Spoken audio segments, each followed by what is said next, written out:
मेरा नाम मोहम्मद असलम है। मैं दीपालपुर बोल रहा। ढेर लाया है टिक्कियां टुक्कियां ला भी दे, अमरूद ला भी दे ते इस तरह दा रोजी दा वसैल बनाया होया जी। निक्के बच्चे माड़ा मोटा धंधा कर रहे हैं जी। इस नाल रोजी दे धंधे नहीं पूरे हो रहे, ना रोजी नहीं चलती, पूरे घर के खर्चे निज़ाम नहीं चल रहे। टाइम रोजी पूरी होंदी, एक टाइम नहीं होंदी, आटा नहीं माल विकदा ते फिर बच्चे भुखे रहिंदे न। बिजली के बिल हैं जी, किराया करूए हैं, कारोबार सही नहीं चल रहा। किराए दा मकान है, उनका भी किराया देना होंदा है, कारोबार सही नहीं चल रहा।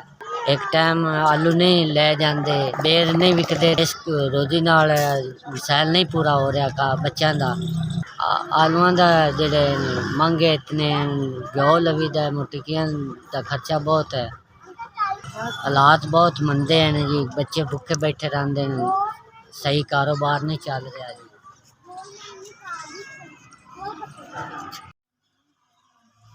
एस थोड़ी तरफों मैनू 5000 मिल गया। अल्लाह थानू कारोबार बरकत करे, अल्लाह ताला थोड़ा इस तू ज़्यादा कारोबार चलावे, तंदुरुस्ती देवे रब।